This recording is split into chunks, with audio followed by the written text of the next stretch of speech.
સુરતવાસીઓ રાજા રાણીના લગ્નમાં જરૂરથી આવજો.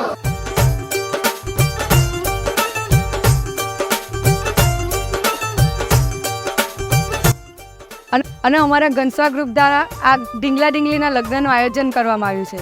એમાં જેમ આપણે દર વર્ષે અમે નાના હતા ત્યારથી જ અમારા દાદા દાદીઓ અમને કહેતા કે આ ઢીંગલા ઢીંગલીના લગ્નની પ્રથા ખૂબ જૂની છે અને તે દમણની પ્રથા છે, પણ એ અહીંયા પણ ઉજવવામાં આવે છે. અમે નાના હતા ત્યારથી જ આ કરીએ છીએ, પણ ત્યારે આટલી બધી સમજ નથી પડતી.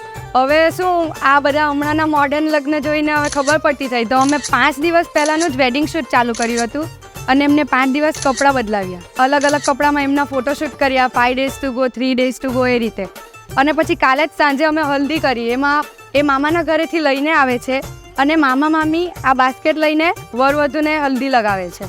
અને તેની જ સાથે આ જે છે એ દુલ્હનને અરચુડી પહેરાવવામાં આવે છે એવું કહેવાય છે, અને એ બી મામાના ઘરેથી જ આપવામાં આવે છે. અમે લગ્ન પહેલાં એમના નામની કંકોત્રી પણ બનાવી છે.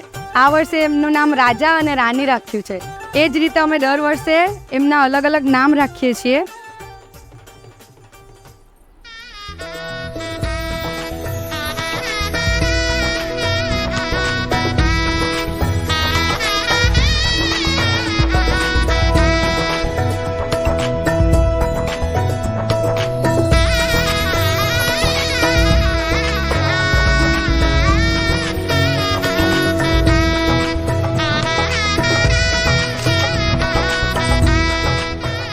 તે જ રીતે ગ્રહ શાંતિ પહેલાં જે મામેરું આવે છે એ મામેરાની આ પેટી મામી લઈને આવે છે દુલ્હન માટે, અને એમાં દુલ્હનના કપડાં, એના પર્સ, એની ચપ્પલ અને બધું એ ટાઈપનું એનું ડેકોરેશનનું સામાન હોય છે.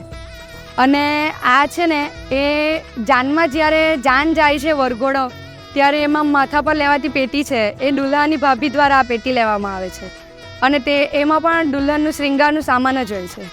અમારા દાદા દાદીઓ એવું કહેતા કે એમના લગ્ન એના માટે કરાવે છે કે કોઈની સગાઈ નહીં થતી હોય, કોઈના લગ્ન નહીં થતા હોય, એના ઘરે આ બનાવીને એના લગ્ન કરાવવામાં આવે છે. અને વિસર્જનના સમયે એ બેને સાથે બાંધીને દરિયામાં વિસર્જન કરવામાં આવે છે. એમાં એવું એ લોકો માને છે કે આનું વિસર્જન કરવાથી જે અમારા માછીમાર ભાઈબંધો છે એ લોકો જ્યારે દરિયામાં જાય છે માછલી પાડવા માટે તો આ તેમનું રક્ષણ કરે છે.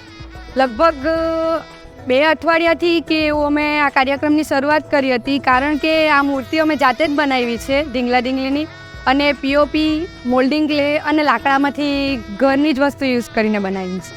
એમના લગ્ન પણ જેમ આપણે જેવી રીતે મનુષ્યના લગ્ન થાય છે એ જ રીતે એમના પણ લગ્ન કરવામાં આવે છે.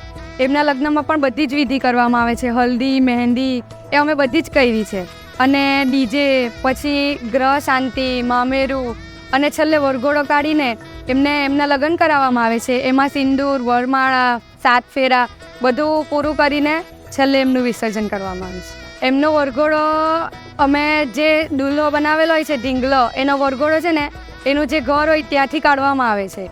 બંનેને અલગ અલગ ઘર આપેલા હોય છે. ઢીંગલીને એક ઘરે રાખેલી હોય છે, ઢીંગલાને બીજા ઘરે રાખેલો હોય છે. તો ઢીંગલાના ઘરેથી વરઘોડો નીકળીને ઢીંગલીના ઘરે જાય છે. અને એમાં અમે છે ને તે ઇલેક્ટ્રોનિક જે હવે કાર આવે છે નાના છોકરાની રિમોટ કંટ્રોલવાળી, એમાં એને બેસાડીને દુલ્હનના ઘર સુધી લઈ જાય. સુરતવાસીઓ રાજા રાણીના લગ્નમાં જરૂરથી આવજો.